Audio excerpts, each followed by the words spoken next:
বোকাজানত সংঘটিত হত্যাকাণ্ডৰ দোষীক গ্ৰেপ্তাৰ কৰি দৃষ্টান্তমূলক শাস্তি প্ৰদানৰ দাবী জনাই বোকাজানৰ মহকুমাধিপতিগৰাকীক স্মাৰকপত্ৰ প্ৰদান দুই সংগঠনৰ। সিদিনা বোকাজানত এগৰাকী অকলশৰীয়া যুৱতীক নিজ ঘৰতে কোনো দুৰ্বৃত্তই হানিসূচী নিৰ্মমভাৱে হত্যা কৰে।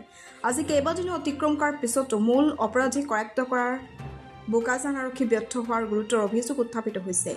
আৰক্ষীৰ এই নিষ্ক্ৰিয়তাৰ বিৰুদ্ধে আৰু অঞ্চলবাসীৰ নিৰাপত্তা সুনিশ্চিত কৰাৰ দাবীত আজি সৰব হৈ পৰে ৱাৰিয়ৰ্ছৰ বেচৰকাৰী সন্থা আৰু সদৌখন নাৰী শক্তি সন্থা। আজি দুয়োটা সংগঠনৰ তৰফৰ পৰা বোকাজান মহকুমাৰ অতিৰিক্ত জিলায়ুক্ত তথা মহকুমাধিপতিৰ হাতত একোখনকৈ স্মাৰকপত্ৰ প্ৰদান কৰে। স্মাৰকপত্ৰখনৰ জৰিয়তে সন্থাই প্ৰশাসনৰ ওচৰত মূলতঃ তিনিটা গুৰুত্বপূৰ্ণ দাবী উত্থাপন কৰে। নম্বৰ ১, অতি সোনকালেই হাতীগড় হত্যাকাণ্ডৰ লগত জড়িত সকলো দোষীক গ্ৰেপ্তাৰ কৰি আইনৰ আওতালৈ আনিব লাগে। নম্বৰ ২, দোষীসকলৰ বিৰুদ্ধে কঠোৰ আইনী ব্যৱস্থা গ্ৰহণ কৰি দৃষ্টান্তমূলক শাস্তিৰ ব্যৱস্থা কৰিব লাগে, যাতে ভৱিষ্যতে কোনেও এনে জঘন্য অপৰাধ সংঘটিত কৰিবলৈ সাহস নকৰে। নম্বৰ ৩, বোকাজানৰ স্পৰ্শকাতৰ অঞ্চলবিলাকত আৰক্ষীৰ নিয়মীয়া টহল বৃদ্ধি কৰিব লাগে আৰু সুৰক্ষা ব্যৱস্থা অধিক কটকটীয়া কৰিব লাগে।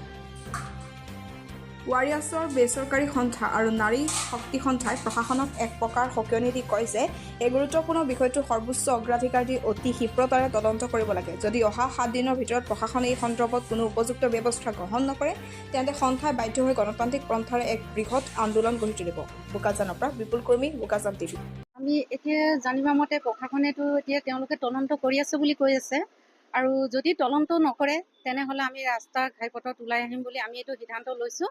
আৰু এতিয়া বিশেষকৈ যিজনী বৰষা নামৰ যুৱতীজনক যিটো ঘটনা ঘটিছে সেইটোতো কোনো ভাষা বৰ্ণ নাই। আৰু আমি এতিয়া ভাবোঁ যে আমাৰ নাৰী শক্তিটো হৈছে ৰাষ্ট্ৰীয় শক্তি, কিন্তু এই ৰাষ্ট্ৰীয় শক্তিটো আজি হৈ পেলাই তাৰ মাজত আজি এই ৰাষ্ট্ৰীয় শক্তিৰ লগত ইমান ঘিলনা খেল এটা খেলি আছে, যিটো মানে চোকা ব্লেড অস্ত্ৰৰে কৰিছে। তেওঁলোকে ৰদ দি পেলাই আমাক ব্যৱহাৰ কৰিছে। আমি বহুত আগতে অলপ দিনৰ আগতো এনেকুৱা বুজিব পাইছিলোঁ যে আমাৰ জপৰাজানত এনেকুৱা এটা ঘটনা ঘটি গৈছে। তেওঁ এনেকুৱা এটা স্থিতি এটা আছিলে যিটো তেওঁ মেডিকেলত কৰাবলগীয়া হৈছে। আৰু বহুত জেগাত আমি শুনিব পাইছোঁ খালি ধৰ্ষণ সৰু বাচ্চা লৈ পেলাই একদম মানে বুঢ়ো বয়সস্থলৈকে এনেকুৱাবিলাক হৈ আছে। তেতিয়া আমি এটাই কথা ক'ব বিচাৰিছোঁ যে আমাৰ মহোদয়া দ্ৰৌপদী মুৰ্মু ৰাষ্ট্ৰপতি, তেওঁক আমি এটাই কথা ক'ব বিচাৰিছোঁ যে যিয়ে মানে এই ধৰ্ষণকাৰীবিলাক হৈছে তেওঁ এজন মহিলা হয়। আমাৰ মহিলাৰ কাৰণে এতিয়া তেওঁ এটা ডাঙৰ এটা সংক্ষেপ লওক, যিটো মানে আমাৰ মহিলাই মানে সুৰক্ষিত থাকিব পাৰে। আৰু যি কালপ্ৰিতে এনেকুৱা ঘটনাবিলাক ঘটাই আছে তেওঁলোকৰ কাৰণে ডাঙৰ এটা শাস্তি প্ৰদান কৰিব লাগে, যাতে এই কালপ্ৰিতে কোনোদিন মানে কোনো মহিলাক মানে চকু উঠাই চাব নালাগে।